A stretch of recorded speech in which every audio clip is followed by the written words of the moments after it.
In Cedar Falls, a desperate bar owner was about to destroy his reputation forever. What started as a quiet Tuesday evening took a shocking turn when he ejected a decorated Navy SEAL veteran suffering from PTSD. Lucas Morris wasn't your typical businessman. For 3 generations, the anchor had been his family's legacy, known for serving the working-class community with respect and dignity. When Jake Sullivan's combat trauma manifested as hypervigilance, Lucas mistook heroic scars for criminal behavior. His prejudiced decision would trigger a visit from an entire SEAL team, seeking justice for their brother. What began as ignorance would become redemption, transforming Cedar Falls forever. Before we jump back in, tell us where you're tuning in from, and if this story touches you, make sure you're subscribed because tomorrow, I've saved something extra special for you. The fluorescent light above the bar flickered with the persistence of a dying insect, casting intermittent shadows across the stack of overdue bills. Lucas Morris had spread like tarot cards, predicting financial doom. Each invoice told the same story. Cedar Falls was bleeding its blue-collar heart dry, and the anchor was hemorrhaging along with it. The beer distributor wanted payment within 10 days. The electric company had already sent warning notices. The property tax assessment sat unopened, its seal mocking him with bureaucratic finality. Lucas's weathered hands moved across the papers with the mechanical precision of a man who had counted every penny 3 times and still couldn't make the mathematics of survival add up. The anchor had weathered the Great Depression, to recessions, and the slow exodus of manufacturing jobs that had once kept Cedar Falls thriving. But COVID had been different, a knockout punch that left even the strongest establishments gasping for air. The corporate sports bar that had opened across town pulled in crowds with 60-inch screens and sanitized atmosphere, while the anchor's authentic character suddenly felt more like authentic decay. The evening crowd was sparse, maybe a dozen regulars scattered across worn vinyl stools that had supported 3 generations of working-class conversations. Frank Pops O'Brien occupied his usual corner position, nursing a beer and reading yesterday's paper with the methodical attention of a man who understood that news aged like whiskey, sometimes better with time. The old Marine's presence provided a steady anchor in Lucas's increasingly unstable world. Though tonight even Frank's familiar routine felt like a reminder of everything slipping away. The front door's brass chimes announced another customer with their distinctive off-key harmony. Lucas glanced up to see a man in his early 30s step inside, moving with careful deliberation toward the far corner of the bar. There was something in the newcomer's posture, shoulders slightly hunched, eyes conducting a systematic sweep of exits and blind spots that immediately set him apart from the casual drinkers. Jake Sullivan chose the corner table that put his back against the wall and provided clear sightlines to both the entrance and the rear exit. His movements carried the efficient economy of someone accustomed to threat assessment, though to Lucas's stressed perception, the careful positioning looked more like the paranoid behavior of someone high on stimulants or carrying concealed weapons. "What can I get you?" Lucas called out, his voice carrying an edge that had grown sharper with each unpaid bill. "Beer. Whatever's on tap." Jake's response was quiet, almost apologetic, as if requesting alcohol required an explanation he wasn't prepared to give. Lucas drew the beer with mechanical efficiency, studying his customer in the reflection of the mirror behind the bar. The man's clothes were clean, but showed the kind of wear that suggested limited options rather than fashion choices. His haircut retained military precision despite obviously growing out, and his hands moved with the controlled stillness of someone fighting internal battles. When Lucas approached the table, Jake's entire body tensed, a reaction so subtle most people would have missed it entirely. But Lucas was running on fumes and anxiety, interpreting every gesture through the lens of a man whose business was dying and whose patience had eroded to nothing. "Rough day." Lucas attempted conversation, though his tone suggested he was asking more out of habit than genuine interest. Jake nodded without making eye contact. "Long session with the shrink." "Sometimes talking makes it worse before it gets better." The admission of psychiatric treatment immediately triggered Lucas's assumptions. In his experience, people who needed shrinks fell into 2 categories: those with too much money and time to worry about invented problems, or those whose real problems involved substances that made them unpredictable and dangerous. Jake didn't look wealthy. From his corner table, Frank O'Brien had been watching the interaction with the quiet attention of someone who recognized fellow military bearing. Jake's posture, his systematic approach to positioning, the way his eyes never stopped moving, all classic signs of a combat veteran struggling with reintegration. Frank had seen it in himself decades ago, in countless friends who had returned from Southeast Asia carrying invisible wounds that civilian society neither understood nor acknowledged. The evening proceeded with uneasy calm until someone knocked over a glass at the bar. The sound of shattering stemware cut through the ambient noise like a gunshot, and Jake's reaction was immediate and visceral. He jerked backwards so violently that his chair scraped against the floor, his hands instinctively moving to defensive positions while his eyes swept the room for threats that existed only in neural pathways carved by combat experience. "Easy there, friend," Frank called out softly, recognizing the startled response for what it was. Just broken glass, no harm done.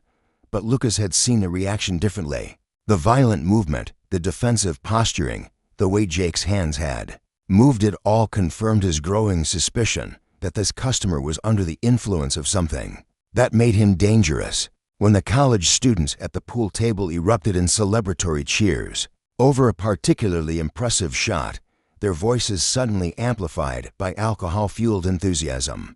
Jake flinched again, this time standing up abruptly and moving toward what he perceived as the safest position in the room. "Sir, I'm going to need you to settle down," Lucas announced, his voice carrying the authority of someone used to maintaining order in his establishment. Jake stopped moving, his expression shifting from hypervigilance to confusion. "I'm not causing any trouble. Just trying to enjoy my beer." "The hell you're not," Lucas shot back, his accumulated stress finally finding a target. "You've been acting twitchy since you walked in here, jumping at shadows, positioning yourself like you're planning something. I've seen enough drugged-out troublemakers to recognize the signs." The accusation hit Jake like a physical blow. His mouth opened and closed without sound. The words to explain PTSD and hypervigilance and survivor's guilt trapped behind years of civilian incomprehension. How could he make the stranger understand that loud noises transported him back to Afghan mountainsides where his teammates had died? How could he explain that corner tables weren't paranoia but survival instinct? That his nervous energy came from prescription medications designed to keep flashbacks at bay, rather than street drugs meant to manufacture highs? "I'm a veteran," Jake finally managed, the words coming out stilted and defensive. "I served for tours in Afghanistan. I'm not on drugs, I have PTSD." But to Lucas, the explanation sounded exactly like something an addict would say, a convenient excuse, wrapped in patriotic packaging. He'd heard every sob story, every justification, every attempt to manipulate sympathy into tolerance for disruptive behavior. "Right," Lucas said, sarcasm dripping from the word. "And I'm sure that's supposed to give you a free pass to make my other customers uncomfortable." Frank O'Brien stood up from his corner table, his newspaper folding with the sharp precision of someone preparing for action. "Lucas, maybe we should stay out of this, Frank," Lucas cut him off. "I'm running a business here, not a charity for every hard luck case that walks through my door." The words struck Jake like shrapnel, each syllable confirming his worst fears about civilian society's reception of veterans. He had endured firefights in Helmand Province, watched friends die in explosions that still echoed in his dreams, carried wounded comrades through hostile territory, while enemy rounds snapped overhead, and now he was being treated like a common criminal for the crime of existing while damaged. "You need to leave," Lucas continued, his voice rising as accumulated frustration found its outlet. "Now, I haven't done anything wrong," Jake protested, but his voice was shaking with the effort of maintaining control. While adrenaline flooded his system, Lucas moved around the bar with the determined stride of someone who had made up his mind. "You're making my customers nervous, and that's enough for me. Time to go." The confrontation escalated when Lucas reached for Jake's arm, intending to physically escort him toward the door. Jake's combat-trained reflexes kicked in before his conscious mind could intervene. He stepped back, raised his hands in a defensive position, and assumed a stance that would have been appropriate for surviving contact with enemy forces, but looked threatening and aggressive to civilian eyes. "Don't touch me," Jake warned, his voice carrying an edge that had been honed by years of combat leadership. To Lucas, the reaction confirmed every assumption about dangerous behavior. To the other customers watching in uncomfortable silence, it looked like a volatile situation about to explode into violence. Only Frank O'Brien recognized it for what it truly was: a wounded warrior's desperate attempt to maintain some measure of control in a world that no longer made sense. "That's it," Lucas declared, pulling out his phone. "I'm calling the cops." The threat of police involvement broke something inside Jake. He had survived enemy ambushes and IED explosions, had earned medals for valor and sacrifice, had given everything he had to serve a country that now saw him as nothing more than a potential threat to be managed. The humiliation was complete and devastating. "Fine," Jake said, his voice barely above a whisper. "I'll leave." He walked toward the door with the careful dignity of someone trying to preserve the last shreds of his self-respect while every eye in the bar tracked his movement. The brass chimes sang their off-key farewell as the door closed behind him, leaving the anchor filled with uncomfortable silence and the bitter taste of injustice, served with a side of ignorance. Frank O'Brien looked at Lucas with an expression that mixed disappointment with something approaching contempt. "That boy was a soldier, Lucas, and you just treated him like garbage." Lucas felt the weight of Frank's judgment, but couldn't let himself acknowledge what it might mean. "I don't care what he was. I care about keeping this place running and my customers safe." But as the evening wore on and the other patrons gradually returned to their conversations, Lucas found himself replaying the encounter with growing unease. Frank's disappointed silence hung over the bar like smoke, and Lucas began to wonder if his snap judgment had been as clear-cut as he'd convinced himself it was. The register's final tally for the night showed another day of barely breaking even, another step closer to the financial cliff that threatened to claim the anchor. But for the first time in months, Lucas found himself thinking about something other than money as he locked up and headed home to an empty house where sleep would be elusive and doubt would be his only companion. Lucas's alarm clock screamed at 6 a.m., but he had been awake for hours, staring at the water-stained ceiling of his cramped apartment above the bar. Frank's words echoed in the darkness. "That boy was a soldier, Lucas, and you just treated him like garbage." Every time he closed his eyes, he saw Jake's face when the threat of police involvement had broken something fundamental inside the young man. The morning light filtering through yellowed blinds revealed the same financial reality that had driven his desperation the night before. The bills hadn't magically disappeared, and the anchor's survival still depended on maintaining the delicate balance between keeping customers and keeping order. Lucas told himself he had made the right choice. A business owner's duty was to his establishment first, regardless of sob stories or military service claims. But doubt crept in with the daylight, persistent as the October chill seeping through the apartment's single-pane windows. Downstairs, Lucas went through the mechanical routine of opening, checking inventory, reviewing the previous night's receipts, preparing for another day of barely breaking even. He was restocking the beer cooler when Tommy Pugh burst through the back entrance, his 17-year-old energy crackling with indignation and teenage righteousness. "Dad, what the hell did you do last night?" Lucas straightened slowly, recognizing the tone that meant his son had discovered something that would complicate an already complicated morning. "Good morning to you too, Tommy, and watch your language. Don't deflect." Tommy held up his phone, the screen displaying a shaky video that made Lucas's stomach drop. "This is everywhere.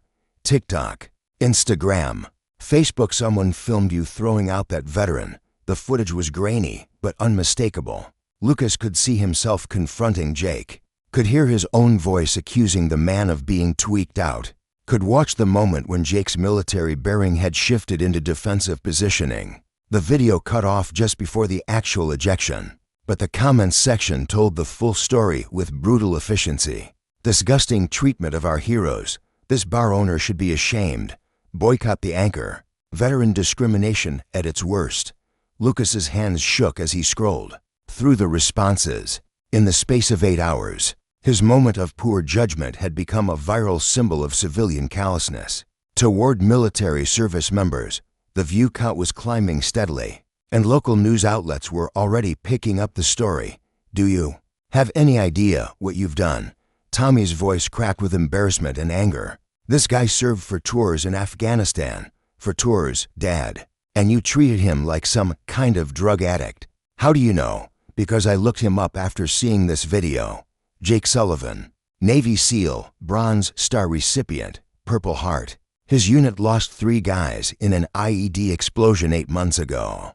Tommy's research had been thorough and damning. The comments are saying he has PTSD from watching his teammates die. The words hit Lucas like physical blows. Bronze Star, Purple Heart, teammates killed in action. Every detail painted his actions in an increasingly harsh light, transforming a business decision into something that felt dangerously close to a moral crime. I didn't know, Lucas said weakly. You didn't ask. Tommy's disappointment was worse than his anger. You saw someone struggling and decided he was the enemy instead of someone who needed help. Meanwhile, 3 states away, Jake Sullivan sat in his sparse studio apartment, staring at his phone with the numb fascination of someone watching his humiliation broadcast to thousands of strangers. Danny Ghost McKenzie had sent him the video, link with a message that burned in its simplicity. Saw this. You okay, brother? Jake wasn't okay. He hadn't been okay since the explosion that had taken Rodriguez, Martinez, and Williams, 3 of the finest men he'd ever served with. He hadn't been okay since returning to a civilian world that seemed simultaneously grateful for his service and terrified of his presence. And he definitely wasn't okay after having his worst fears about veteran reception confirmed in high definition for social media consumption. His phone buzzed with an incoming call. Danny's name appeared on the screen, and Jake answered with the reluctance of someone who didn't want to burden his brothers with his civilian failures. Talk to me, Jake. Danny's voice carried the steady calm that had made him invaluable during firefights and diplomatic meetings with Afghan tribal leaders. I fucked up, Ghost. Went to some dive bar to clear my head after therapy, and the owner decided I was dangerous. Threw me out like I was some kind of criminal. Jake's voice broke on the last word. I saw the video. Every operator in the community has seen it by now. Danny's tone shifted, carrying the edge that appeared when someone threatened his team. Emily's calling a meeting. We're not letting this slide. Don't, please. I just want it to go away. That's not how this works, brother. That bar owner humiliated a SEAL in front of civilians. More importantly, he humiliated our Jake. We handle our family business. Back at the Anchor, Lucas was discovering that viral shame moved faster than bad weather. Frank O'Brien arrived earlier than usual, his newspaper folded under his arm and his expression grim with purpose. Seen the news this morning, Lucas? Tommy showed me. Lucas couldn't meet Frank's eyes. I didn't know he was a war hero. Wouldn't have mattered if he was a cook or a supply clerk. Military service is military service. Frank's voice carried the weight of someone who had experienced firsthand what it meant to return from war to civilian indifference. But Jake Sullivan wasn't just any soldier. He was special operations, the kind of man who volunteers for the missions other people run away from. Frank spread his newspaper across the bar, revealing a local news article that made Lucas's blood freeze. Cedar Falls bar owner ejects decorated Navy SEAL. The story included Jake's service record, quotes from other veterans expressing outrage, and promises of protests outside the Anchor. This is going to destroy me, Lucas whispered. Should have thought about that before you decided a Bronze Star recipient was a drug addict. Frank's disappointment had crystallized into something harder and less forgiving. Vietnam taught me what it feels like when civilians treat veterans like broken toys or dangerous animals. I thought we'd learn better. Lucas's phone rang with aggressive persistence. The caller ID showed his ex-wife's number, and he answered with the resignation of a man expecting another verbal assault. Lucas Morris, you better have a damn good explanation for what I saw on Facebook this morning. Maria Rodriguez's voice vibrated with controlled fury. Maria, you threw out a veteran with PTSD? A man who lost his friends in combat. What is wrong with you? I made a mistake. You made a choice that shows exactly why I left you. Maria's words cut deeper than any social media comment. You've become someone who looks at suffering and sees inconvenience instead of humanity. The conversation continued with brutal efficiency. Maria dissecting Lucas's actions with the precision of someone who had loved him, enough to recognize his capacity for better choices. When she finally hung up, Lucas stood alone behind his bar, surrounded by the wreckage of his reputation and the growing certainty that his moment of purgage would have consequences far beyond one misunderstood confrontation. Outside, the first protesters were already gathering, their handmade signs demanding justice for veterans and accountability from business owners who forgot that freedom wasn't free, and somewhere in the distance, a SEAL team was making plans that would transform Lucas's quiet morning into something he was utterly unprepared to handle. The anchor's brass chimes remained silent, but Lucas could feel the storm approaching with the certainty of a man who had finally learned the difference between business decisions and moral choices and realized he had chosen poorly.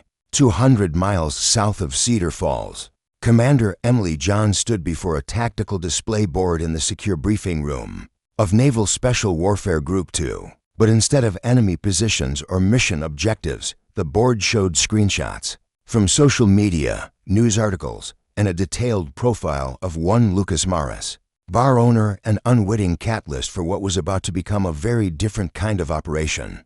Gentlemen, Emily's voice carried the crisp authority that had earned her command of one of the Navy's most elite units.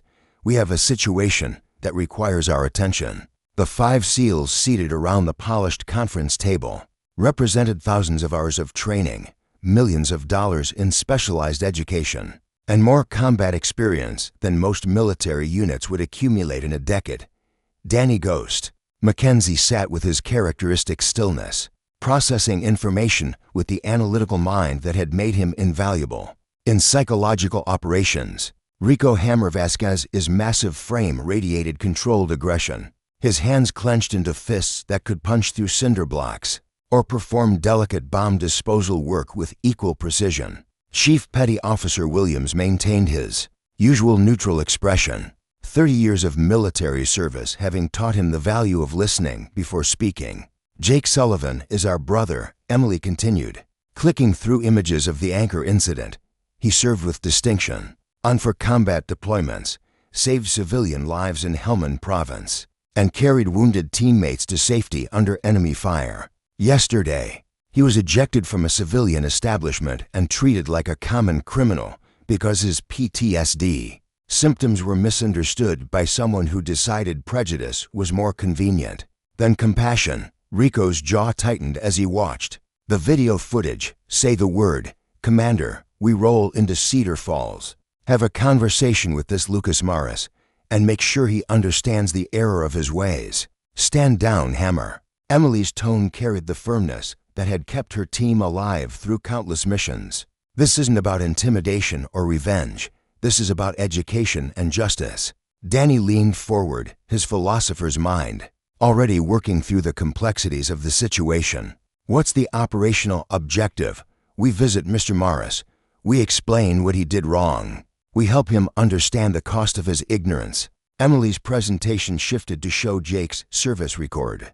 Deployments, decorations, commendations from superior officers who recognized exceptional courage under fire. And we show Jake that his team stands behind him, no matter what some civilian asshole thinks about his worth. Chief Williams spoke for the first time, his voice carrying the weight of someone who had transitioned from active duty to civilian life, and back again multiple times. What's the endgame? We can educate this bar owner, but that doesn't fix the larger problem of veteran reintegration. One conversation at a time. Chief, one civilian at a time. If we can turn Lucas Morris from someone who sees veterans as problems into someone who sees them as people, maybe we prevent the next Jake Sullivan from walking into hostile territory, disguised as hometown America. Rico's anger was still evident, but his tactical discipline was stronger. Rules of engagement. Professional, respectful, but absolutely clear about the seriousness of what happened. Emily's smile carried the kind of warmth that preceded very difficult conversations. We're ambassadors, not enforcers, but we're ambassadors with extensive combat experience and very strong opinions about how our brothers should be treated. Meanwhile, in Cedar Falls, Lucas Morris was learning that viral shame followed rules similar to nuclear fallout. It spread in all directions, contaminated everything it touched, and had a half-life measured in public memory rather than radioactive decay. The morning crowd at the Anchor was noticeably thinner, with several regulars choosing to take their business elsewhere, rather than associate with what the internet had labeled veteran discrimination. Tommy arrived for his afternoon shift, carrying a stack of printed pages that he dropped on the bar, with the dramatic flair of someone delivering evidence to a war crimes tribunal. I spent the morning researching Jake Sullivan. You need to see this. The documents told a story that made Lucas's stomach churn with each page. Jake's unique citation for extraordinary heroism during a Taliban ambush, a letter of commendation from his commanding officer praising his selfless dedication to mission success and teammate welfare, a newspaper article about the IED explosion that had killed 3 of his brothers and left Jake with traumatic brain injury and survivors, guilt that manifested as hypervigilance and social anxiety. He was a team leader, Tommy said, his voice tight with controlled emotion, the kind of guy who volunteered for the most dangerous missions because he didn't want anyone else to take the risk. And you treated him like a street junkie. Lucas felt the weight of each revelation like physical blows. Every assumption he had made about Jake Sullivan crumbled under the evidence of genuine heroism and sacrifice. The careful positioning that had looked like paranoia was actually tactical awareness honed by years of surviving in hostile territory. The nervous energy that had seemed like drug-induced agitation was actually hypervigilance, a survival mechanism that had kept Jake alive in situations where relaxation meant death. Frank O'Brien emerged from his usual corner table, approaching the bar with the measured steps of someone delivering unwelcome but necessary truth. You called my lawyer friend yet? What for? Because this isn't going away, Lucas. The veteran community is tight-knit, and word travels fast when one of their own gets mistreated. Frank's expression mixed concern with resignation. You're about to discover that Navy SEALs don't forget, and they don't forgive easily. Lucas had indeed called his lawyer, an old friend from high school who specialized in business disputes and minor criminal matters. The conversation had been brief and deeply unsettling. Discrimination against veterans, Lucas. You do realize there are federal laws about this, and if they can prove you ejected him because of his military-related disability, the implications hung over the Anchor like storm clouds, dark with the promise of legal consequences that could finish what financial pressures had started. Lucas found himself checking the parking lot every few minutes, expecting protesters, reporters, or worse. His phone buzzed with a text from an unknown number. Mr. Morris, this is Commander Emily John, United States Navy. My team and I would like to have a conversation with you about Jake Sullivan. We'll be at your establishment tomorrow at 1300 hours. This is not a threat, it's an opportunity for understanding. Lucas stared at the message, his hands shaking as he realized that his moment of poor judgment had attracted the attention of people whose profession involved solving problems with extreme efficiency. Navy SEALs were coming to the Anchor, and he had no idea whether they planned to educate him or eliminate him. Across town, local reporter Leah Douglas was following leads that would shape her understanding of veteran issues for years to come. Her investigation into Jake Sullivan's background had led her to other local veterans, men and women who shared stories of civilian misunderstanding, employment discrimination, and the invisible barriers that made reintegration more difficult than combat deployment. The thing about PTSD, one retired Army sergeant had told her, is that it's an injury you can't see. Lucas Morris wouldn't throw out a veteran in a wheelchair, but he had no problem ejecting someone whose wounds were psychological. Leah sensed a story that went far beyond one viral incident, a deeper narrative about how civilian communities either supported or failed their returning warriors. Tomorrow's confrontation at the Anchor would either be a moment of healing or a demonstration of how prejudice could destroy the very people who had sacrificed the most for their country's freedom. The stage was set for a conversation that would determine whether Lucas Morris learned from his mistakes or became another casualty of the divide between military service and civilian understanding. At precisely 1300 hours, 5 men and 1 woman walked through the front door of the Anchor with the kind of synchronization that suggested either extensive practice or natural inclination toward tactical movement. They wore civilian clothes, jeans, polo shirts, casual jackets, but their bearing screamed military with the unmistakable clarity of a bugle call. At Reveille, Lucas Morris stood behind his bar like a condemned man awaiting execution, his hands gripping the polished wood surface with enough force to leave permanent impressions. The lunch crowd, sparse as it was, fell silent with the instinctive recognition that something significant was about to unfold. Even the ancient jukebox seemed to sense the gravity of the moment, falling silent mid-song as if programmed to respect the approaching confrontation. Commander Emily John led the group with the fluid confidence of someone accustomed to command. In hostile environments, her 5'6" frame carried authority that had nothing to do with physical intimidation, and everything to do with the kind of presence that made subordinates want to follow her into hell armed with nothing but harsh language and righteous fury. Her dark hair was pulled back in a practical ponytail, and her eyes conducted a systematic reconnaissance of the Anchor's layout with the professional interest of someone whose survival had often depended on rapid tactical assessment. Behind her, Danny Ghost Mackenzie moved with the quiet efficiency that had earned his call sign during operati. On where silence meant the difference between mission success and catastrophic failure. His philosopher's mind was already cataloging details, the defensive positioning Lucas had unconsciously assumed, the way other customers had shifted to observe without seeming to stare, the tactical advantages and disadvantages of the Anchor's floor plan. Rico Hammer Vasquez filled the doorway like a human monument to the transformative power of military training and genetic blessing. His massive shoulders and carefully controlled movement suggested someone who could bench press a small car or perform microsurgery with equal precision, depending on mission requirements. His eyes swept the room with the intensity of someone conducting threat assessment, though his expression remained neutral.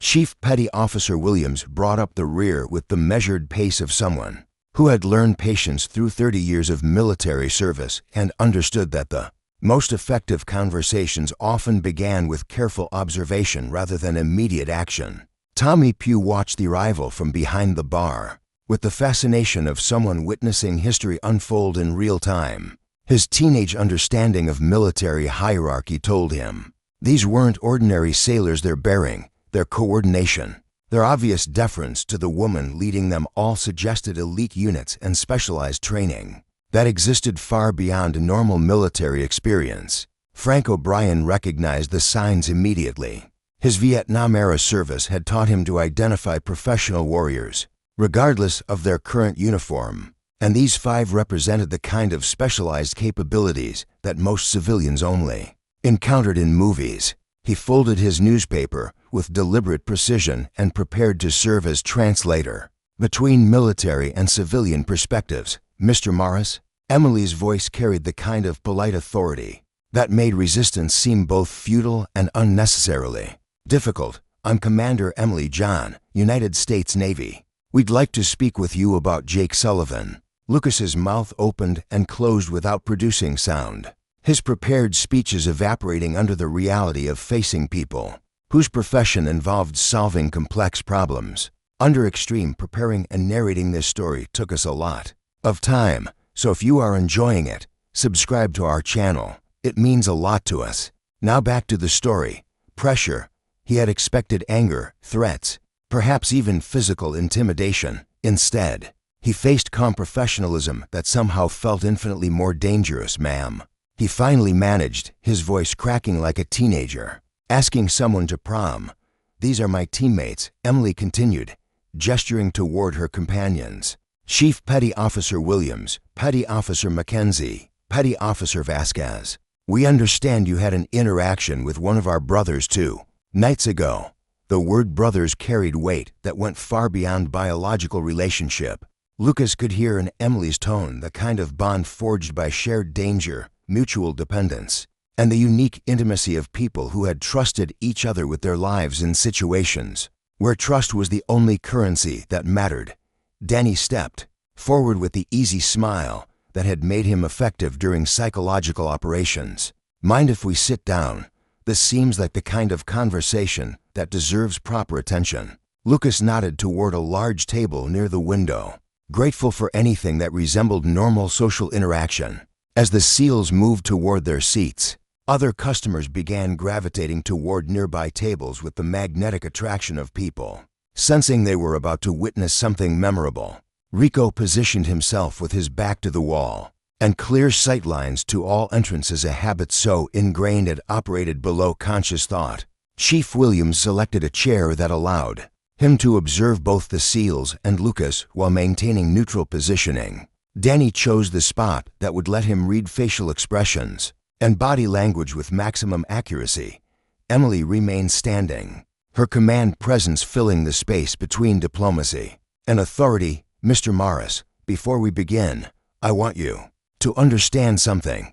We didn't come here to threaten you or damage your business. We came here because Jake Sullivan is our family, and family looks out for each other." "I understand," Lucas said, though his understanding was actually limited to recognizing that he was completely out of his depth. Tommy approached the table with the nervous energy of someone desperate to participate in history. "Can I get you anything? Coffee, beer, food?" Emily smiled, and for the first time since entering the Anchor, she looked less like a military commander and more like someone's older sister. "Coffee would be great.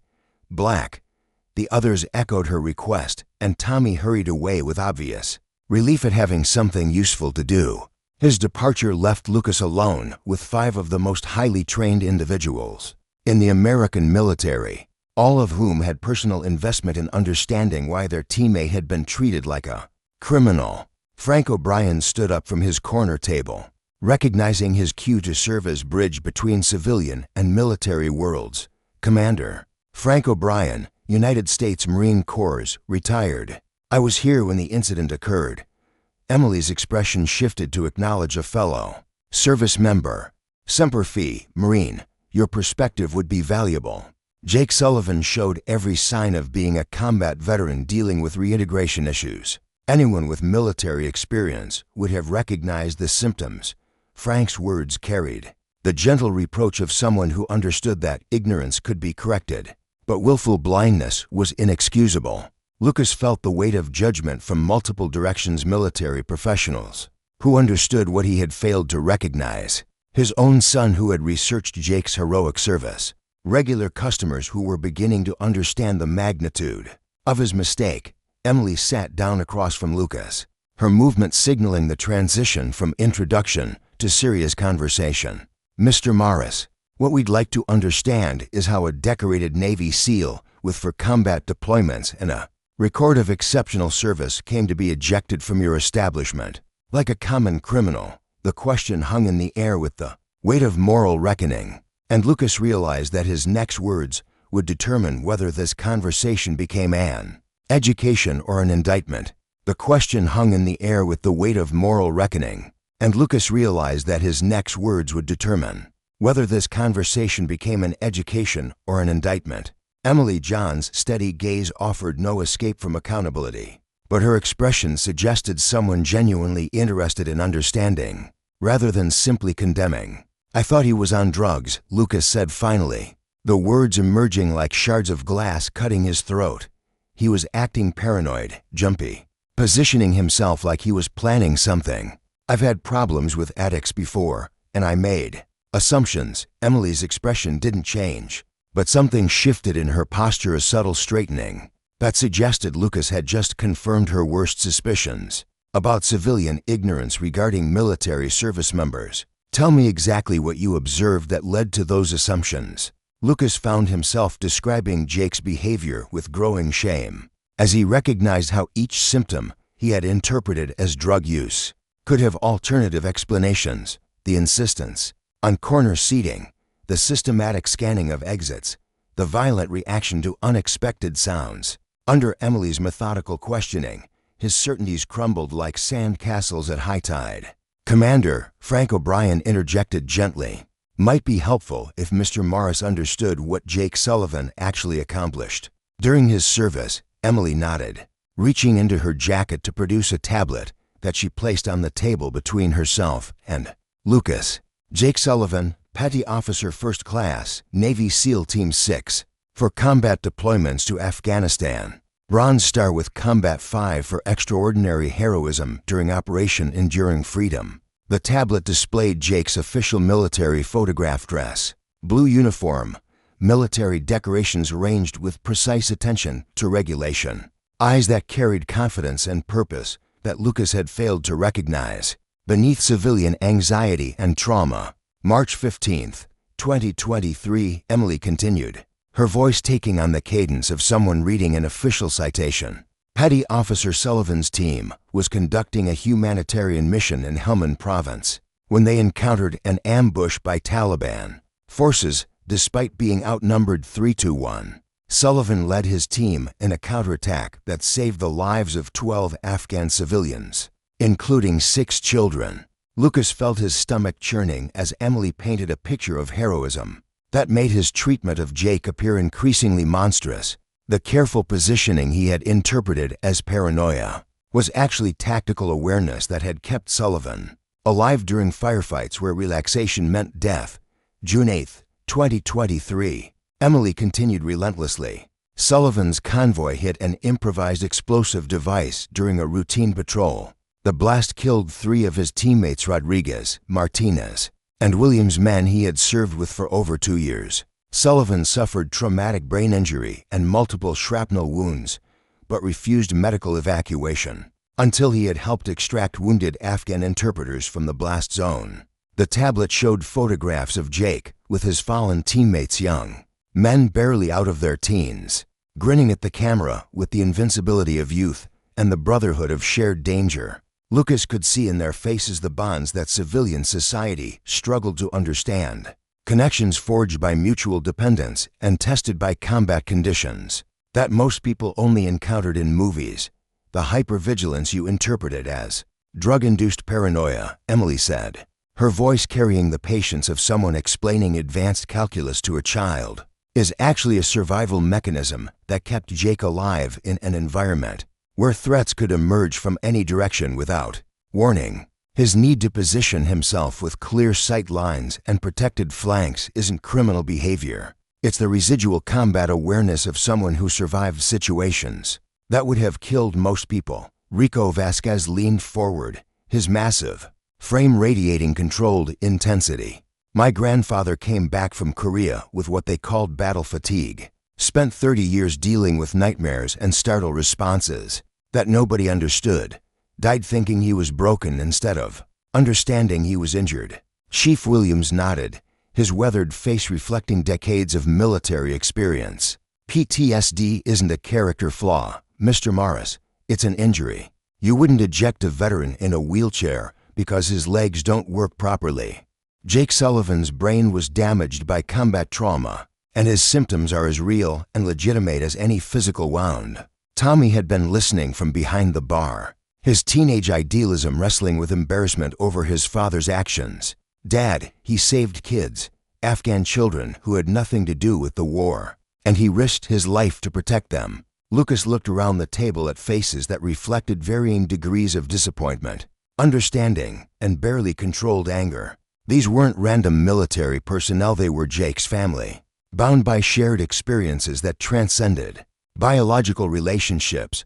Their presence at the anchor represented something beyond official duty. It was personal investment in a brother who had been wronged by civilian ignorance. "I need to apologize," Lucas said, his voice barely above a whisper. "I need to make this right." Emily's expression softened slightly, recognizing genuine remorse when she encountered it.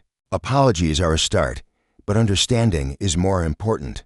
Jake Sullivan didn't choose to have PTSD any more than a wounded veteran chooses to need a wheelchair. His symptoms are the invisible scars of serving his country in combat situations that most civilians can't imagine. Danny Mackenzie spoke for the first time, his philosopher's training evident in his careful word choice.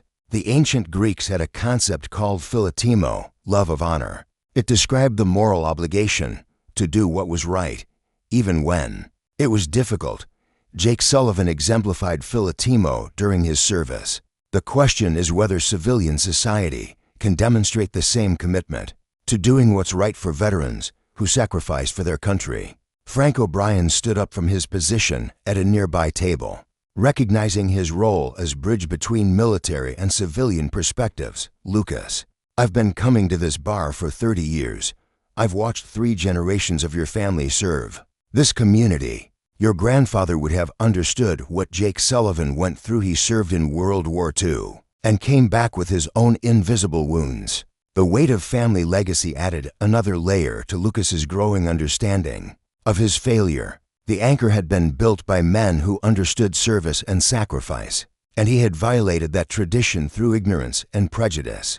Emily closed the tablet and leaned back in her chair. Her commander's assessment complete.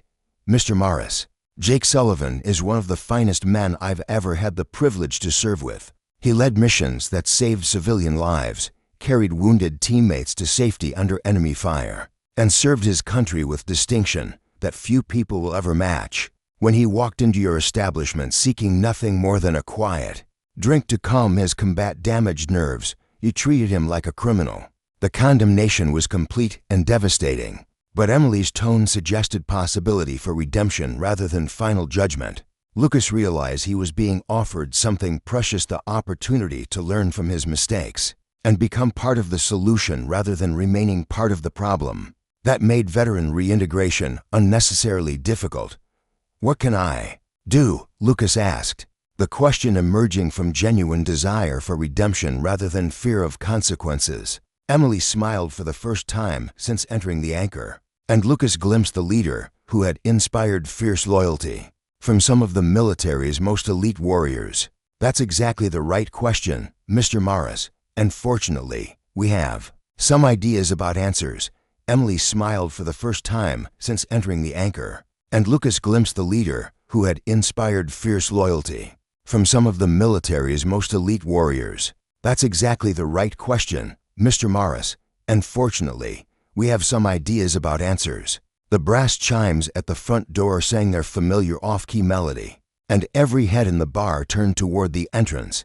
Jake Sullivan stood in the doorway, his posture carrying the same careful tension Lucas had misinterpreted 2 nights earlier. But now, surrounded by his teammates and facing a transformed understanding of his service, Jake's bearing revealed itself for what it truly was: the quiet dignity of someone who had given everything for his country and was still learning how to exist in a world that didn't understand the cost of that sacrifice. Danny Mackenzie was the first to move, rising from his chair with the easy grace that had made him invaluable during diplomatic missions. Jake, glad you could make it, brother. Jake's eyes swept the room with systematic precision, cataloging faces and positions with the automatic assessment that had kept him alive through for combat deployments. His gaze lingered on Lucas, and for a moment, the 2 men simply studied each other: the bar owner who had judged without understanding, and the veteran who had been condemned for symptoms he couldn't control. Commander said you wanted to hear my story, Jake said, his voice carrying the quiet strength that had made him an effective team leader in situations where weakness meant death for everyone under his command. Lucas nodded, unable to trust his voice to produce coherent words. The man standing before him bore little resemblance to the drug addict he had ejected 48 hours earlier. In the presence of his teammates, Jake radiated the kind of calm confidence that came from knowing he was among people who understood both his capabilities and his struggles. Jake moved toward the table with deliberate steps, choosing a chair that put his back to the wall and provided clear sightlines to all entrances. The positioning was identical to his behavior 2 nights earlier, but now Lucas recognized it as tactical awareness rather than paranoid behavior. I grew up in Nebraska, Jake began, his voice steady despite the obvious difficulty of sharing personal history with someone who had recently humiliated him. Small farming town where military service was considered both an honor and a practical necessity.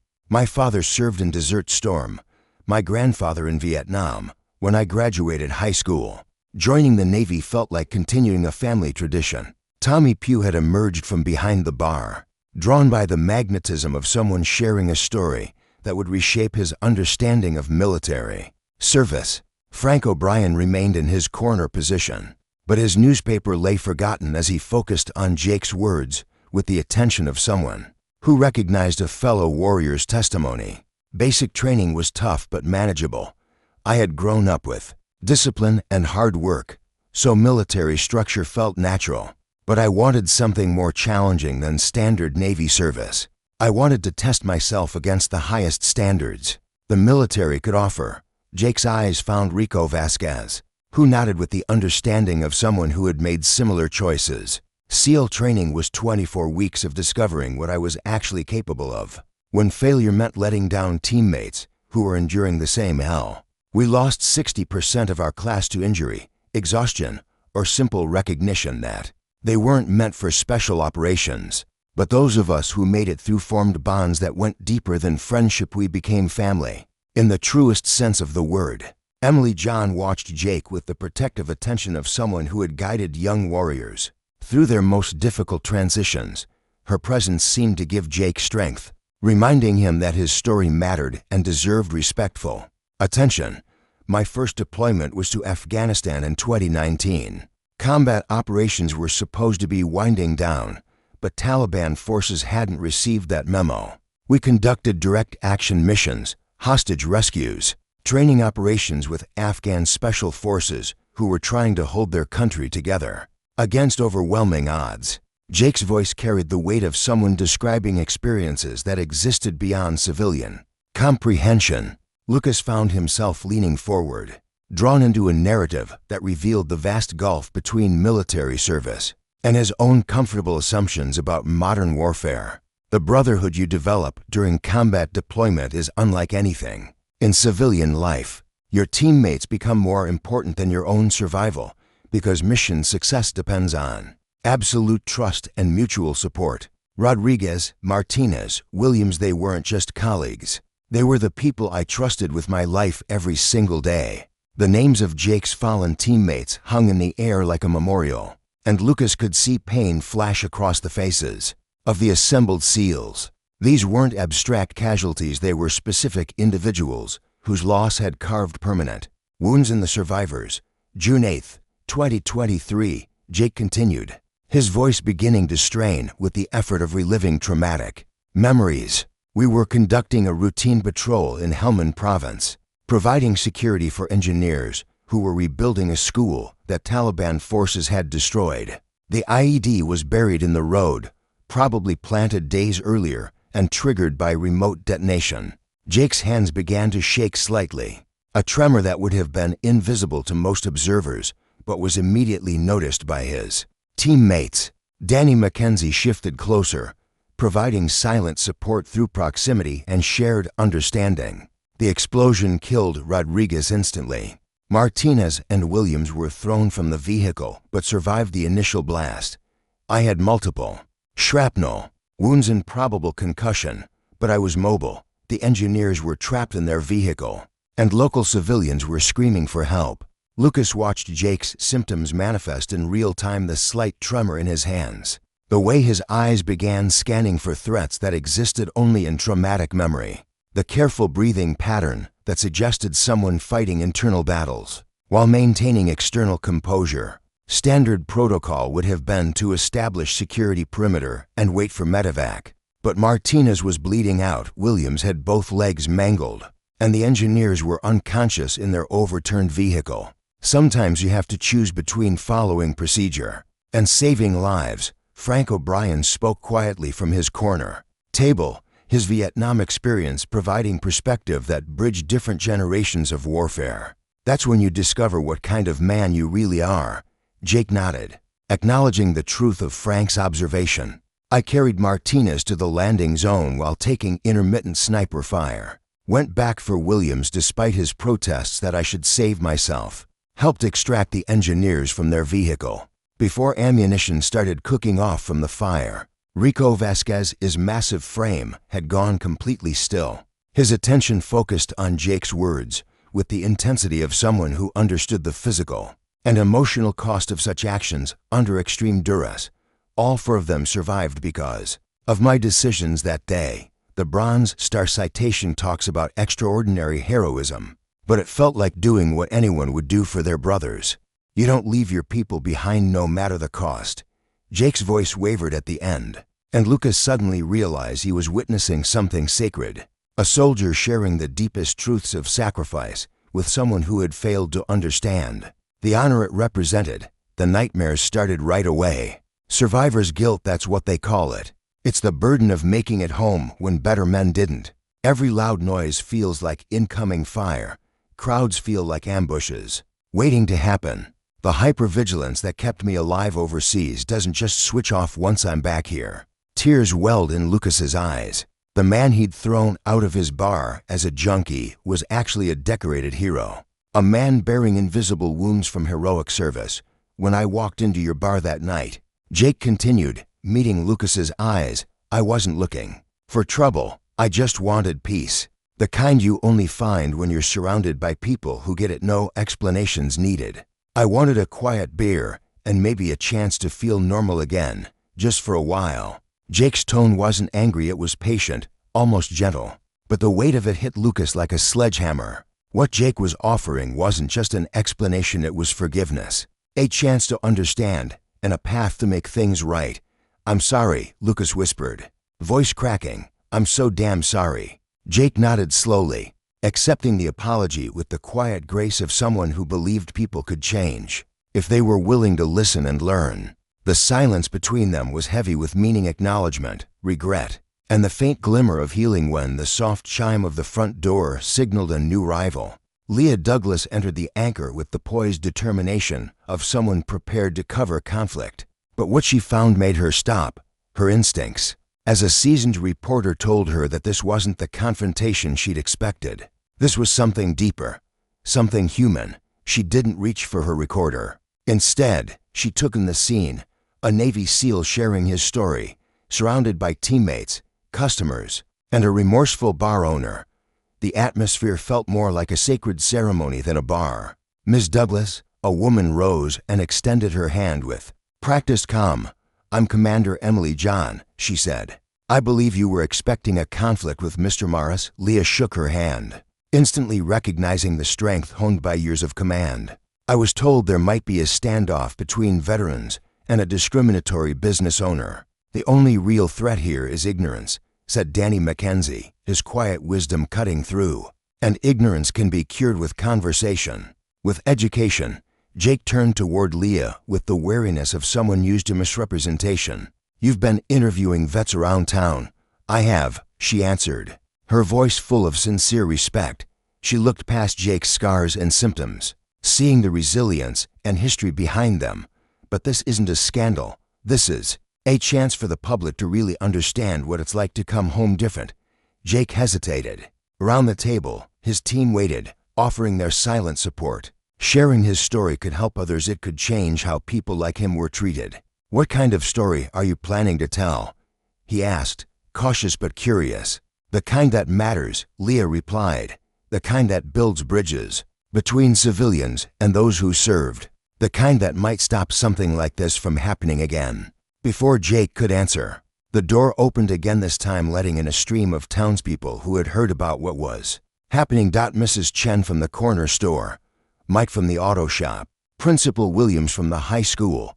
Locals, drawn in by whispers and curiosity, came not for conflict, but to witness connection. Tommy weaved between tables, suddenly aware he was helping host something historic. Can I get anyone coffee? He asked, voice a little shaky but sincere.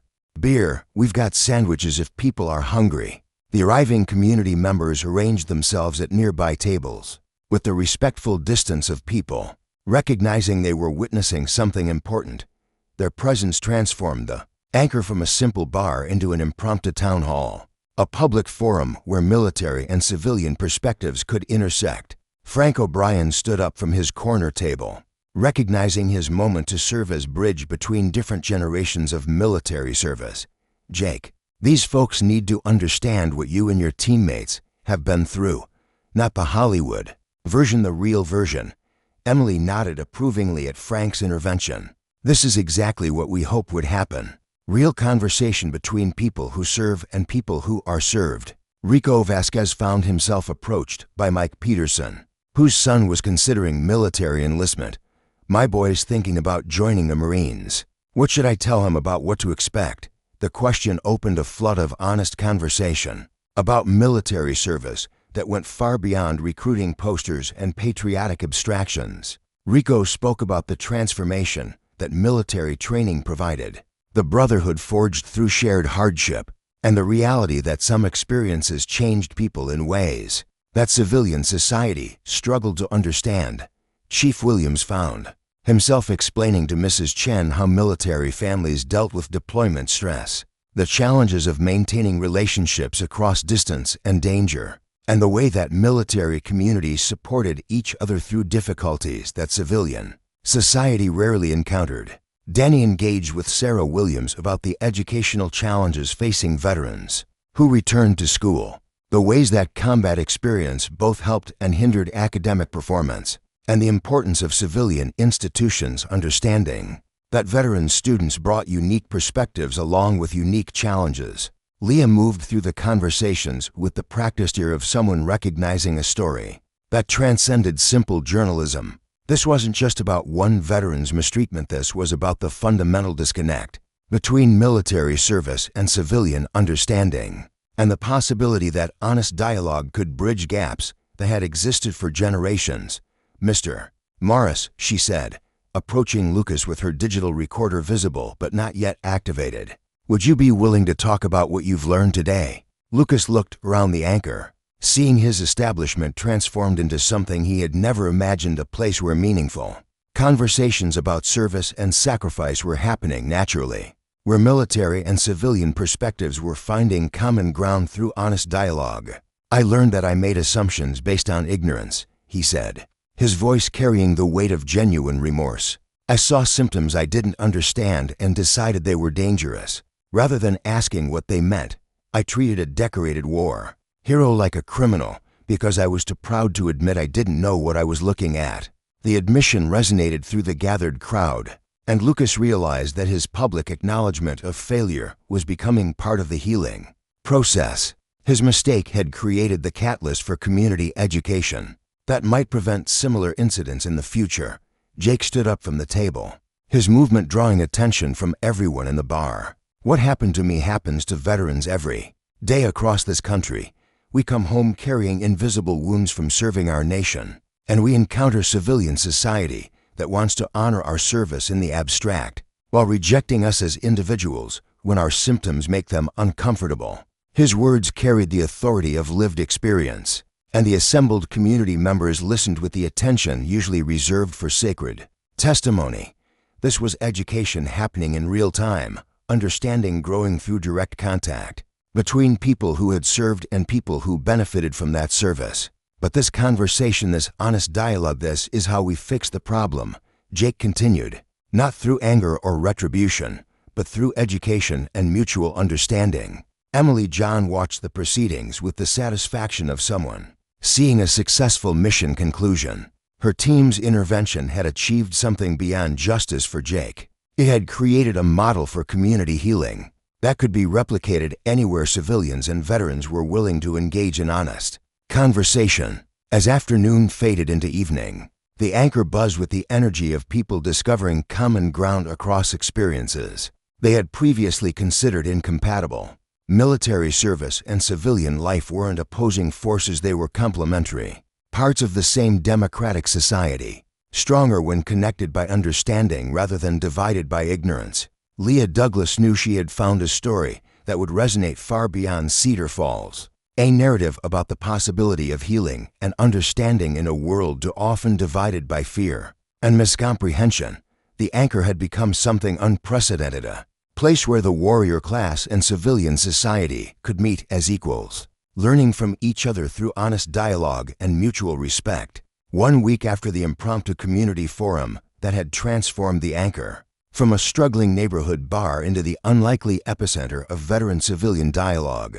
Lucas Morris arrived early to prepare for what he had never imagined possible: the first official Warrior Wednesday gathering. The concept had emerged organically from the conversations that had followed Jake's story.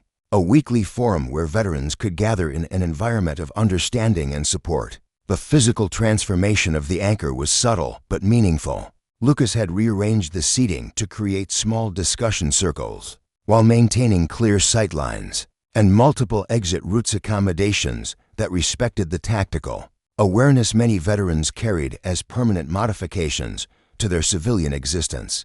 A corner table had been designated as a quiet zone for those who needed to step away from conversations that triggered difficult memories.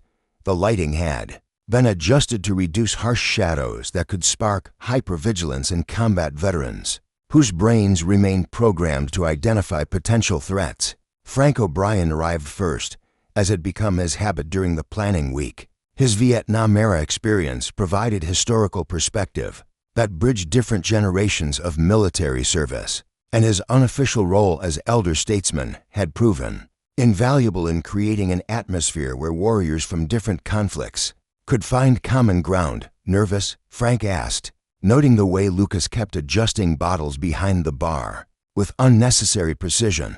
Terrified, Lucas admitted, "A week ago I didn't understand the first thing about PTSD or veteran reintegration. Now I'm supposed to be running a support group. You're not running anything." Frank corrected gently, "You're providing space for people who understand each other to connect." Big difference. Jake Sullivan entered with the careful positioning that had become familiar rather than threatening, choosing his usual corner table with back-to-wall positioning. His presence had been crucial during the planning week, helping Lucas understand the practical accommodations that could make the anchor genuinely welcoming to veterans struggling with invisible wounds. "How many are we expecting?" Jake asked, accepting the coffee Lucas had prepared without being asked, a small gesture that represented significant growth in civilian-veteran relations. 15 confirmed, maybe 20 if word spread through the veteran community, Lucas replied. Emily said some of her team might stop by before they ship out to their next assignment. The next arrivals came in a steady stream that reflected the hidden depth of Cedar Falls' veteran population. Marcus Webb, a Gulf War veteran whose construction business had struggled since his divorce and subsequent depression. Linda Martinez, an Army medic whose transition to civilian healthcare had been complicated by moral injury from battlefield medical decisions. Robert Kim, a young Marine whose leg amputation had been accompanied by traumatic brain injury that manifested as short-term memory issues and emotional regulation problems. Each rival followed a similar pattern: careful assessment of the environment, selection of seating that provided tactical advantages, gradual relaxation as they recognized the anchor as genuinely safe space rather than civilian territory where veteran needs were misunderstood or ignored. Tommy Pugh moved between tables with the eager efficiency of someone who had discovered purpose beyond simple employment. His week of research into veteran issues had transformed his understanding of military service, from abstract patriotic concepts to concrete human experiences that demanded respect and support. "Mr. Webb," Tommy approached the Gulf War veteran with the respectful attention he had learned to show toward people whose service experiences transcended his imagination. "My dad said you might be interested in talking about transitioning military logistics experience to civilian construction management." The conversation that followed illustrated the evening's deeper purpose: veterans helping veterans navigate challenges that civilian society couldn't fully understand. Marcus's experience coordinating supply lines in hostile territory had direct application to construction project management, but civilian employers often failed to recognize the transferable skills that military service provided. Emily John arrived with Danny McKenzie and Rico Vasquez, their presence adding the weight of active duty special operations to an evening that had been planned around veteran transition issues. Their participation sent a clear message that active military personnel remained connected to veteran communities and invested in successful reintegration. Commander Jake stood as Emily approached, his military bearing automatic despite civilian setting. "Sit down, Jake. Tonight we're all just people who've served." Emily's smile carried the warmth that had made her an effective leader in situations where inspiration mattered more than authority. "Though I do have something for Mr. Morris before we get started." She produced a small wooden plaque from her bag, its brass nameplate polished to mirror brightness, from the men and women of Naval Special Warfare Group 2, in recognition of outstanding service to the veteran community. Lucas accepted the award with hands that shook slightly. Reading the inscription, that transformed him from someone who had discriminated against veterans into someone officially recognized for supporting them. "I don't deserve this. A week ago I threw Jake out of this bar because I didn't understand what I was looking at." "That's exactly why you deserve it," Emily replied. "Anyone can support veterans when it's easy. You chose to learn from your mistakes and create something better. That's the kind of civilian leadership we need more of." Leah Douglas arrived as conversations were gaining momentum. Her presence now welcomed rather than tolerated. Her article about the anchor incident had been published that morning in the regional newspaper, focusing not on the initial confrontation, but on the community healing that had followed. The piece had already generated calls from other towns interested in replicating Cedar Falls' model of veteran-civilian dialogue. "How's it feeling?" she asked Lucas, settling into a chair that let her observe without intruding. "Like something I should have been doing all along," Lucas replied honestly. "My grandfather served in World War II, came back and never talked about what he'd been through. I always assumed that meant it wasn't important. Now I understand it probably meant it was too important to share with people who couldn't understand." The evening's formal presentation came from Dr. Sarah Chen, of a psychologist who had volunteered to provide educational context for civilian participants. Her explanation of PTSD, moral injury, and transitional stress disorders helped bridge the gap between military experience and civilian comprehension. "The goal isn't to eliminate these responses," Dr. Chen explained to the mixed crowd of veterans and supporters. "Hypervigilance, tactical awareness, heightened threat assessment, these are adaptive behaviors that kept people alive in combat situations. The challenge is helping veterans modulate these responses for civilian environments while maintaining the positive aspects of military training."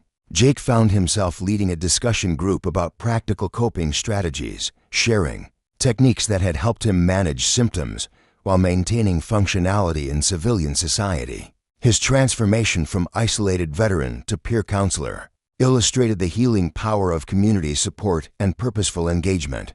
Rico Vasquez surprised everyone by sharing his grandfather's story, a World War II veteran whose untreated combat trauma had affected 3 generations of family relationships. He died thinking he was broken instead of understanding he was injured. "We can't let that happen to this generation." As the evening wound down, Maria Rodriguez arrived unexpectedly, entering the anchor for the first time since her divorce from Lucas. Her presence created a moment of tension that dissolved when she approached the bar with genuine admiration. "I heard about what you've been doing," she said to Lucas, her voice carrying recognition of change she had never expected to see. "This is who I always hoped you could become." The reconciliation wasn't immediate or complete, but it represented possibility, the chance that personal relationships could heal along with community divisions. Lucas had discovered that serving others served himself, that providing support for veterans had given him purpose beyond mere business survival. Emily John prepared to leave with her teammates, their next deployment calling them back to active duty. But the connections forged at the anchor would endure, creating a network of mutual support that transcended geographical boundaries. "This is bigger than just Cedar Falls," Emily told Lucas as she prepared to depart. "What you've created here is a model for every community in America. Veterans and civilians learning from each other, supporting each other, building something stronger together than either could manage alone." As the last participants filed out into the October evening, Lucas stood behind his bar, surveying the transformation that had occurred not just in his establishment, but in his understanding of service and sacrifice. The anchor had found new purpose as a bridge between military and civilian communities, proving that understanding could replace ignorance and support could triumph over prejudice. The register showed the evening's best receipts in months, but more importantly, Lucas had discovered that profitability and purpose weren't mutually exclusive. By serving his community's needs, he had found the key to his own redemption and the anchor's survival. 3 months after the first Warrior Wednesday, the anchor had become something Lucas Morris never could have imagined, a beacon of hope that drew veterans from across the region. Local news outlets had featured the bar's transformation, and delegations from other communities arrived weekly to study Cedar Falls' model of veteran-civilian integration. The financial pressures that had once threatened to close the anchor had been replaced by steady business from people who came not just for drinks, but for the rare commodity of genuine understanding. Jake Sullivan had found his calling as a peer counselor, his transformation from isolated veteran to community leader serving as proof that healing was possible when support systems functioned properly. His relationship with Sarah Chen, the psychologist who had become a regular presenter at Warrior Wednesday gatherings, had blossomed into something that gave him hope for civilian life he had never thought possible. On this particular Wednesday evening in January, the familiar rhythm of veteran arrivals was disrupted by someone who challenged every assumption the community had developed about successful support systems. Marcus Thompson stumbled through the front door of the anchor with the unsteady gait of someone whose demons were winning the daily battle for sobriety and stability. Marcus was Army infantry, Iraq War veteran, Bronze Star recipient, and living proof that some wounds cut deeper than community support could easily reach. His PTSD was compounded by traumatic brain injury from multiple IED explosions, alcohol dependency that had cost him his family and housing, and the kind of visible desperation that made civilian society uncomfortable. His arrival triggered an immediate shift in the carefully maintained atmosphere of the anchor. Conversations faltered as veterans and civilians alike recognized someone whose struggles were more severe, more visible, and more threatening to the comfortable narrative of healing through community support.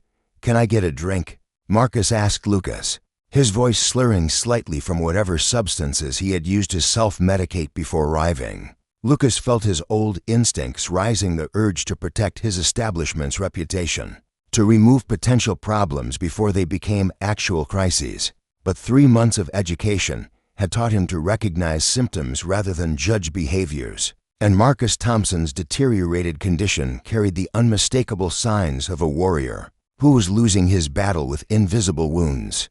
"Coffee first," Lucas said gently, his response guided by protocols Jake had helped him develop for situations where veterans arrived under the influence. "Then we can talk about other options." The suggestion triggered an explosive reaction that revealed the depth of Marcus's instability. "Don't fucking manage me like some charity case. I served my country, bled for this fucking nation, and I'm asking for a goddamn drink." His outburst shattered the evening's careful calm, sending several newer attendees toward the exits while veteran participants instinctively assessed the situation for potential escalation. Marcus's anger wasn't directed at any individual. It was the accumulated rage of someone who had given everything for his country and received inadequate support in return. Jake Sullivan rose from his usual corner table, recognizing a fellow warrior in crisis. His own journey from isolation to integration had taught him that some veterans required different approaches, longer timelines, and more intensive support than community gatherings could provide. "Marcus," Jake's voice carried the authority of someone who understood combat trauma from personal experience. "I'm Jake Sullivan, Navy SEAL. For tours Afghanistan. You're among brothers here." The military identification helped penetrate Marcus's defensive anger, creating space for recognition that he was in a place where his service was understood and respected. But his response revealed the deeper complexity of veteran support when mental health issues were compounded by substance abuse and housing instability. "Brothers?" Marcus laughed bitterly. "Brothers with nice apartments and civilian jobs and girlfriends who understand their fucking problems. I'm living in my car, man. Been sober for exactly 0 days in the past 6 months, and my family won't return my calls because I'm a walking reminder of what war does to people."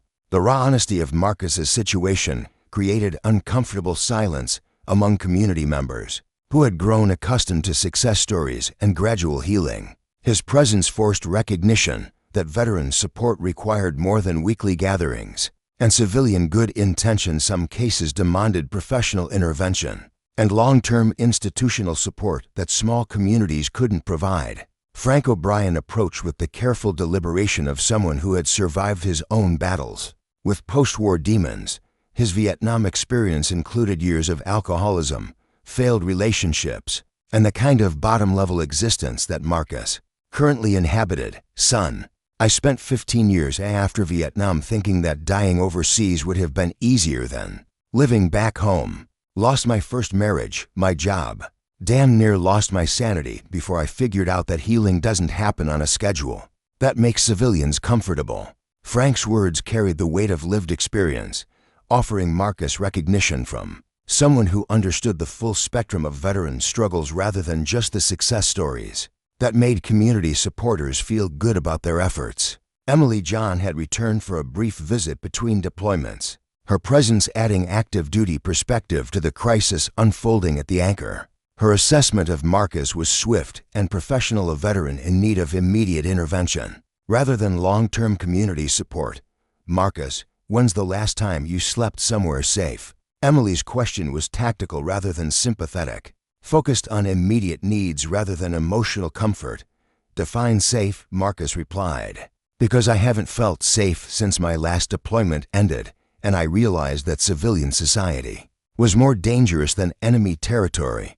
At least in Iraq, I knew who was trying to kill me. His words struck at the heart of veteran reintegration challenges that community support couldn't address. Some warriors returned from combat zones to discover that civilian life presented different, but equally dangerous threats: social isolation, economic instability, family breakdown, and institutional indifference that could be more devastating than enemy fire. Tommy Pugh watched the proceedings with the wide-eyed attention of someone witnessing the limits of good intentions. His idealistic belief in the power of community support was being tested by the reality that some problems required professional resources beyond what small towns could provide. Several community members began edging toward the exits, their discomfort with Marcus's visible struggles illustrating the challenge of supporting veterans whose problems couldn't be solved through weekly discussions and civilian understanding. The sanitized version of veteran support success stories and gradual healing was being confronted by the messier reality of severe mental health crises. Maybe he should leave, whispered Mrs. Chen, her voice carrying the fear that Marcus's presence might disrupt the positive atmosphere that had made the Anchor successful. Jake Sullivan heard the suggestion and felt anger rising not at Mrs. Chen's civilian perspective, but at the broader societal tendency to support veterans only when their struggles remained manageable and unthreatening.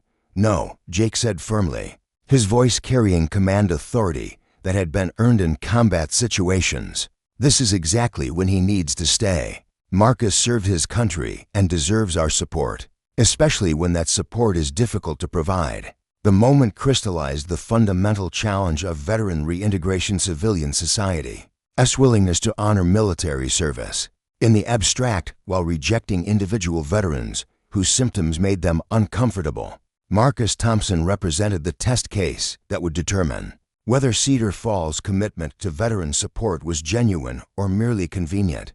Emily John moved closer to Marcus, her command presence offering structure that his chaos desperately needed. Marcus, we're going to get you connected with resources that can help with housing, addiction treatment, and mental health support.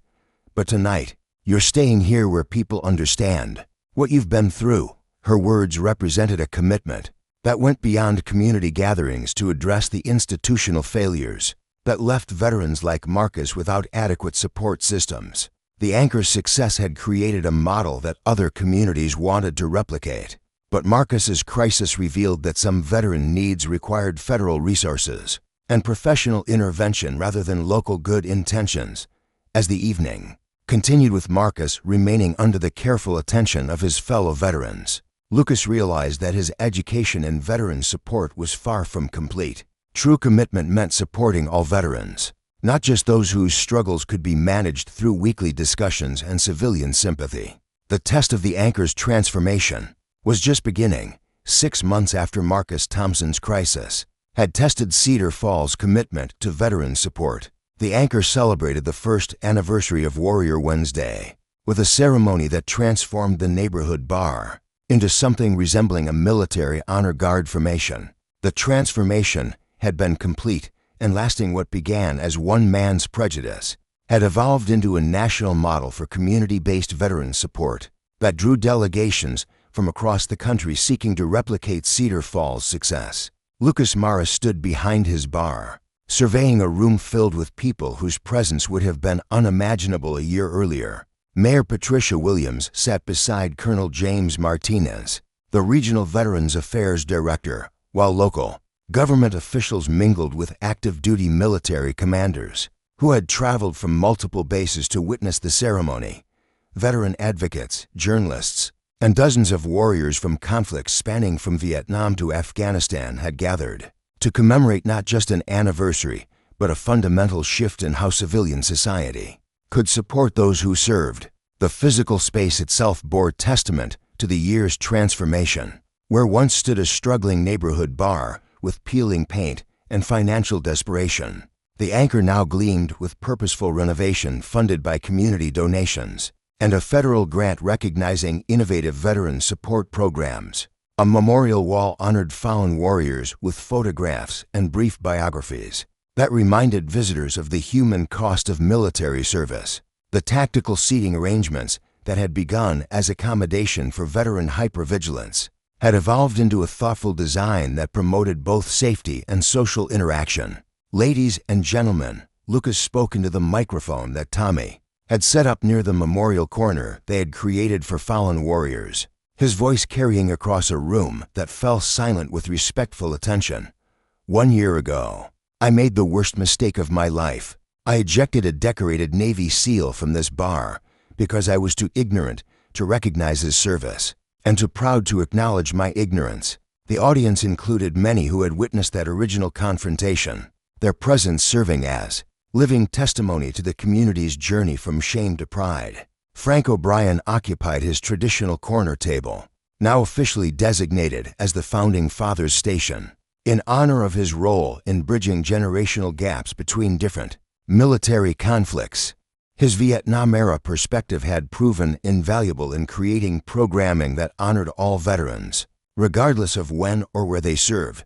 Marcus Thompson sat at a table near the front, 6 months sober and housed in transitional veteran housing that Emily John had helped secure through military advocacy channels. His transformation from crisis case to recovery success story served as proof that even the most challenging situations could find resolution when community support was combined with professional resources and institutional commitment. Beside him sat Dr. Rebecca Martinez, the addiction counselor who had worked with Marcus through his darkest months, her presence representing the professional partnerships that had made the anchor's comprehensive approach possible. Today, the anchor serves as proof that redemption is possible, that education can replace prejudice, and that civilian communities can honor military service through action rather than just words.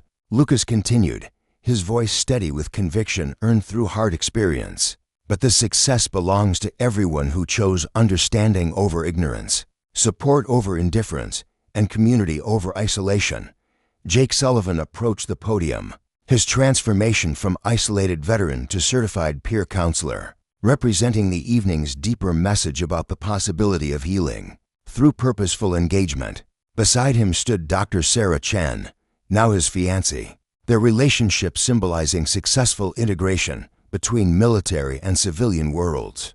Their engagement announcement had been featured in Leah Douglas's follow-up articles about the anchor's continuing evolution. "The anchor saved my life," Jake said simply, his words carrying the weight of absolute truth, not through charity or pity, but through respect and understanding. Lucas Morris learned from his mistakes and created something that helps bridge the gap between military service and civilian society.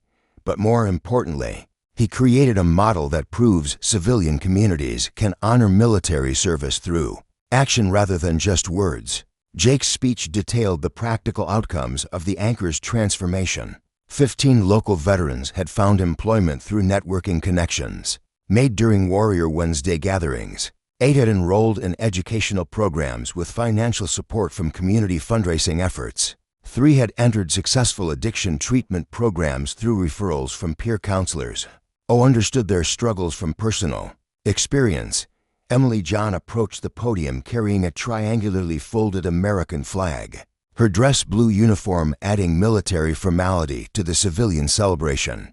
On behalf of Naval Special Warfare Command and the United States Navy, it is my honor to present this flag to Lucas Morris and the community of Cedar Falls. This flag flew over the Pentagon for 30 days in recognition of your outstanding service to America's veterans.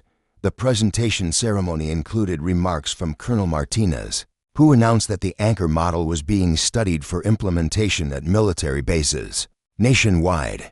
Cedar Falls has demonstrated that effective veteran support requires partnership between military institutions, civilian communities, and the veterans themselves. This isn't charity, it's recognition that democratic society has obligations to those who defend it. Tommy Pugh, now wearing the uniform of a Marine recruit preparing for basic training, stood as living testament to the program's success in inspiring civilian service. His decision to enlist had been directly influenced by his exposure to the veteran community at the Anchor, his idealistic desire to serve his country refined by realistic understanding of military life's challenges and rewards. Maria Rodriguez took Lucas's hand as the ceremony concluded, their remarriage plan for the following month representing personal healing that paralleled community transformation. Their relationship's recovery had been facilitated by Lucas's growth from someone who saw problems as threats to someone who recognized challenges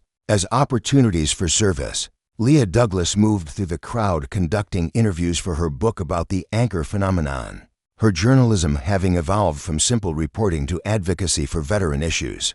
Her articles had generated speaking requests that took her across the country, spreading Cedar Falls' model to communities eager to improve their veteran support systems. As the formal ceremony concluded and conversations shifted to smaller groups, the front door opened to admit a young woman, whose entrance immediately caught Jake Sullivan's attention. She moved with the careful deliberation he recognized from his own journey, the systematic assessment of exits, the tactical positioning, the hypervigilance that marked recent combat veterans struggling with civilian reintegration.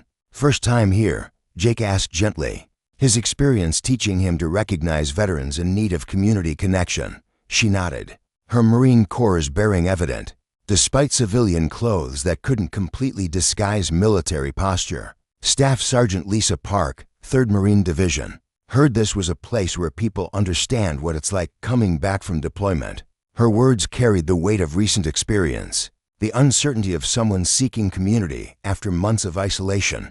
Around the room, other veterans recognized the moment, another warrior finding her way to understanding and support. Lucas watched the interaction with deep satisfaction, recognizing that the Anchor's mission would continue indefinitely. Each new veteran who walked through those doors represented both challenge and opportunity, the chance to prove that understanding could replace ignorance, support could triumph over indifference, and communities could honor military service through sustained action, rather than temporary gratitude. The brass chimes sang their familiar welcome as Cedar Falls' newest veteran found her place among warriors who understood her journey. The Anchor's transformation was complete, but its mission was eternal, ensuring that those who served their country would always find understanding, support, and belonging in the community they had protected. The cycle of healing and understanding continued, one veteran at a time, proving that redemption was possible when courage met compassion and ignorance yielded to education. Up next, you've got 2 more standout stories right on your screen. If this one hit the mark, you won't want to pass these up. Just click and check them out. And don't forget to subscribe and turn on the notification bell so you don't miss any upload from us.